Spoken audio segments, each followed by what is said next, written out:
भारत हमारी माता है, पर यह बाप भूल रहे हैं। Nepal fuck Delhi police, fuck BJP, fuck Indian army. నమస్తే, welcome to are Telugu.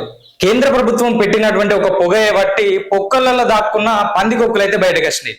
So ఇది ఢిల్లీలోని జంతర్ మంతర్ దగ్గర ఏదైతే నీట్ పేపర్ లీక్ అయిందని దానికి అకౌంటబిలిటీ చూయిస్తూ ఎవరైతే విద్యాశాఖ మంత్రి రాజీనామా చేయాలి, తర్వాత చనిపోయిన వాళ్ళకి ₹1 కోటి నష్టపరిహారం ఇవ్వాలని చెప్పేసి వాళ్ళైతే ప్రొటెస్ట్ చేస్తారో, సో అక్కడ ఉన్నటువంటి సిజేపీ వాళ్ళ దగ్గర, ఈ విద్యార్థుల దగ్గర వాళ్ళ పక్క పొన్న చేరి వీళ్ళైతే దేశాన్ని విచ్ఛిన్నం చేసే విధంగా అయితే ప్రయత్నాలు జరుపుతున్నాయి. సో మరి ఈ FCRA బిల్ ఏంది, దీనికి కథ ఏంది అనేది ఒకసారి తెలుసుకుందాం.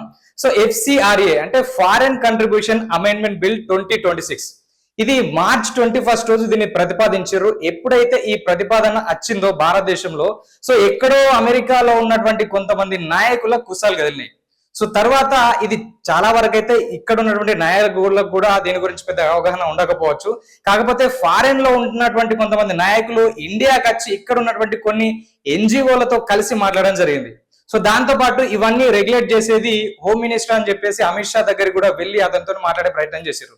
సో మరి ఏంటంటే FCRA అంటే కొన్ని ఏండ్ల నుంచి వెళ్ళి వేరే వేరే ఫారెన్ కంట్రీస్ నుంచి కోట్ల కొద్ది రూపాయలు ఇక్కడికి ఫండ్స్ వస్తూ ఉంటాయి.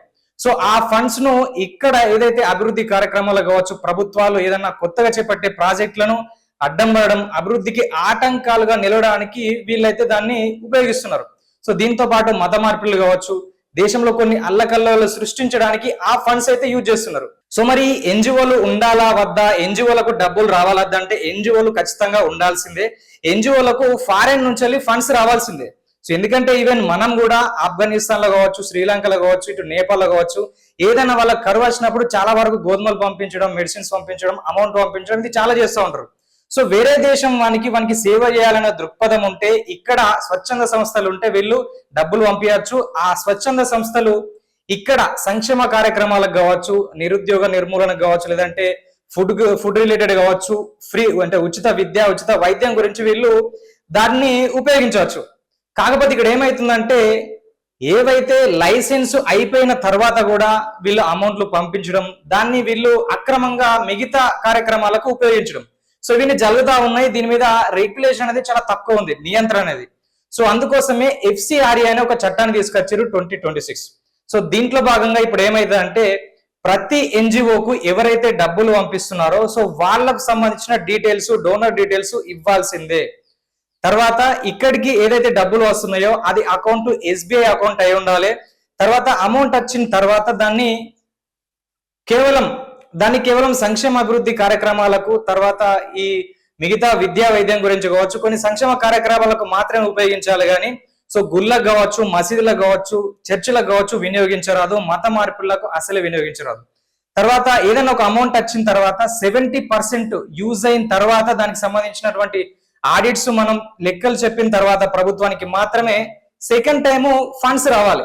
ఏదైతే లైసెన్స్ రద్దయినటువంటి NGOలు ఉంటాయో, లేకపోతే లైసెన్స్ టైం అయిపోయినటువంటి NGOలు ఉంటాయో, అయినప్పటికీ వేరే దేశం నుంచి వచ్చినటువంటి ఫండ్స్ ఏవైతే ఉంటాయో అవి పూర్తి స్థాయిలో ఖర్చు చేయకుండా తమ వద్ద ఉంచుకొని కొన్ని స్థిరాస్తులు ఏర్పాటు చేసుకుంటాయి. ఎందుకంటే ఒక 100 కోట్లు వచ్చినాయంటే సో దాంట్లోకి ఒక 50 కోట్లు పెట్టి పలానా ఒక బిల్డింగ్ కావచ్చు దాన్ని నిర్మించుకోవడం. సో దాని తర్వాత లైసెన్స్ రద్దయినా కూడా ఈ ఆస్తులు వీళ్ళ పేరు నిండిపోతాయి. సో అట్లా కాకుండా ఒకవేళ ఈ NGO క్లోజ్ అయిన తర్వాత ఆ ఆస్తులు ఏదైతే ఉంటాయో పూర్తిగా ప్రభుత్వానికి వెళ్ళేటట్టు ఈ FCRA అయితే తీసుకొచ్చారు. సో ఒక్కసారి మనం చూసుకుంటే చాలా మంది NGOకు చెందినటువంటి వ్యక్తులు ఇక్కడ జరిగే కొన్ని కార్యక్రమాలకు అడ్డం పడతా ఉంటారు. కానీ అదే కార్యక్రమాలు వేరే దేశంలో జరిగితే మాత్రం చప్పట్లు కొడతా ఉంటారు. సో గతంలో ఆపరేషన్ పోఖ్రాన్, APJ అబ్దుల్ కలాం గారు, తర్వాత అప్పుడు ఉన్నటువంటి వాజ్పేయి గారు ఒక న్యూక్లియర్ టెస్ట్ చేస్తే దానికి చాలా మంది కొంతమంది అయితే అడ్డం పడరు. సో కానీ అదే నాయకులు వేరే దేశంలో జరిగితే మాత్రం దీనికి అభినందిస్తూ ఉంటారు. సో దీంతో పాటు నర్మదా నదిపై కట్టినటువంటి ఒక వంతెన గురించి అడ్డం పడుతూ ఉంటారు. కానీ వేరే కడ కడితే దాన్ని పొగుడుతూ ఉంటారు. ఇక్కడ కాబర్కు సంబంధించినటువంటి ఒక ప్రాజెక్టు తలపెడితే ప్రభుత్వానికి అడ్డం పడతారు. అంటే మొత్తం మీద ఫారెన్స్ నుంచి వచ్చినటువంటి ఈ ఫండ్స్ ఏవైతే ఉంటాయో ఇక్కడ జరుగుతున్నటువంటి ఒక పెద్ద పెద్ద ప్రాజెక్టులను ఆపే విధంగా వీళ్ళు మూవ్మెంట్ అయితే తీసుకొస్తారు. ఇప్పుడు మనం శ్రీలంక చూసుకోవచ్చు, బంగ్లాదేశ్ చూసుకోవచ్చు, నేపాల్ చూసుకోవచ్చు. ఇక్కడ ఉన్నటువంటి అంటే ఆయా దేశంలో ఉన్నటువంటి NGOలను తీసుకుపోయి వేరే దేశంలో పెట్టి మీటింగ్ పెట్టడం, తర్వాత వీళ్ళకు ఒక ఫండ్స్ అందించడం, తర్వాత ఒక చిన్న చిన్న ప్రొటెస్ట్ తీసుకొచ్చి మొత్తం అయితే రెజిమ్ చేంజ్ అంటే ఆ దేశంలో ఉన్నటువంటి ప్రభుత్వాలను చేంజ్ చేసి అక్కడ ఒక పొపెట్ పిఎం ను, అంటే వీళ్ళు చెప్పినట్టు వినే ఒక పిఎం ను వాళ్ళు అక్కడ ఎస్టాబ్లిష్ చేసి తర్వాత మొత్తం మీద వేరే దేశం నుంచి ఇక్కడ ఆడిస్తా ఉంటారు. సో శ్రీలంక పని అదే అయిపోయింది, నేపాల్ పని అదే అయిపోయింది, బంగ్లాదేశ్ పని కూడా అదే అయిపోయింది.